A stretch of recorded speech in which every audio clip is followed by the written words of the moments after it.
He's supposed to be your lucky charm. Your sister gave him to me.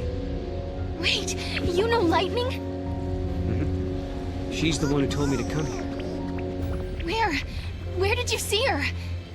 Alright everyone, welcome to Final Fantasy XIII-2. Things have escalated quite a bit right off the bat.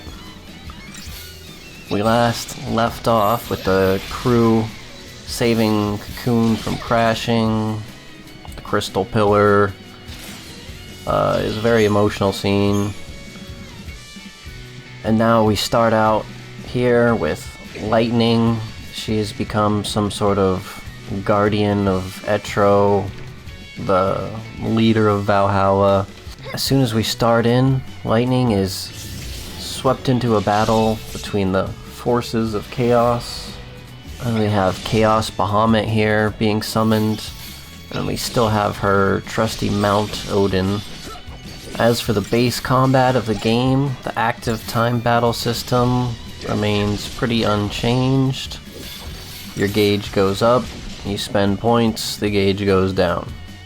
Caius, the new villain, has emerged, and his plan is like every other villain on the Chaos side of things, and just wants to turn the world to a null state. However, not everything is lost though. We get the introduction of the new cutscene battles. The new battle system cutscenes include some QTEs, some QuickTime events. These cinematic actions, as they're called, kind of force you to be more engaged with some of the longer cutscenes of the game. However, performing all of these actions perfectly can result in rewards given after the cutscene ends with the new square treasure cubes. These QTEs aren't just a simple quick press. You're often given multiple choices for which action you want to take and how to influence the scene, like choosing between Lightning's sword attacks or using her gunblade to shoot bullets instead.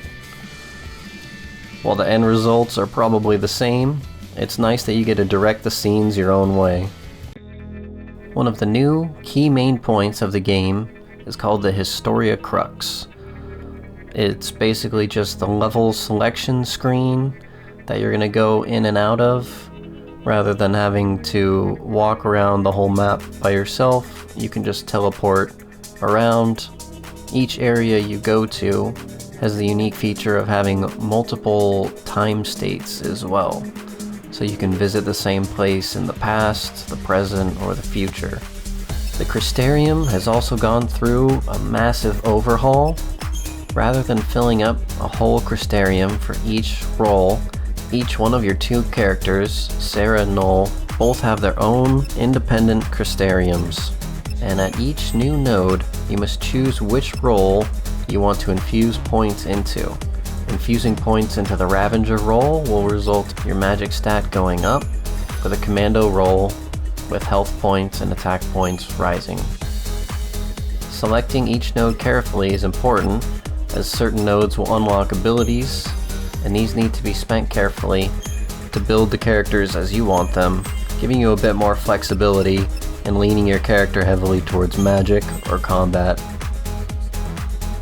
Chocolina is a new shop NPC that appears throughout all the realms and is very important in selling you the items and upgrades you'll need throughout the entire game. She's a pretty quirky character, but seeing her in your travels is always a good thing, especially later in the game when you'll be wondering how in the world she got to be there. Even hundreds of years in the future, Chocolina is still there. She even sells the Gasho greens you use to ride chocobos, which are unlocked early in the second area of the game. One of the main differences in this game is that your party consists of only the two people, Noel and Sarah. Your third party slot is going to be taken up by the monsters you capture and tame throughout the game. Each monster you catch has its own unique skills and talents that roll randomly on each catch. For example, the Zword here is a Ravager and can help build up your stagger bar. You can also recruit other monsters for each paradigm roll in the game. Feral Link skill allows you to perform a unique QTE for that character to perform their little super move, giving you an extra bonus in your battles. Two of the more interesting combat features that I really wish they had done more in the first Final Fantasy XIII have been brought back and are in play in a big way right at the beginning of the game. First off, the Sentinel defense feature is now explained clearly and is now actively encouraged right at the beginning of the game. Bosses and other enemies will unleash powerful attacks. This will require you to switch to a Sentinel Paradigm to receive the defensive buff to survive the enemy's attacks. There's also the wound system, which was only ever used by a few rare enemies in the last game, but now can be used by a lot of targets. However, now even the most simplest dog enemy can inflict wound, lowering your overall max HP for the fight. This needs to be taken in consideration when you're fighting, or else it'll slowly chip down your max HP, rendering you unable to survive some of the larger attacks. The new core plot of this game is that Lightning is off fighting some battle with the gods. It's not quite sure yet how she got there or what she's doing, but she encounters a main character, Noel Caius, and sends him on his way to help Sarah to bring her to Valhalla to complete some sort of mystery plot. Sarah, in the throes of her visions, endures some sort of magical girl clothes transformation technique and wakes up in a totally new outfit, ready for the new game. Sarah's new ability seems to be connected to the time paradoxes, allowing her to see and even slip in through the different times, perhaps making her the one person who can truly resolve the paradoxes and save the world, helping Lightning to defeat Chaos. Noel seems to arrive on the meteor that crashes into Pulse, and almost immediately finds Sarah among the entire planet.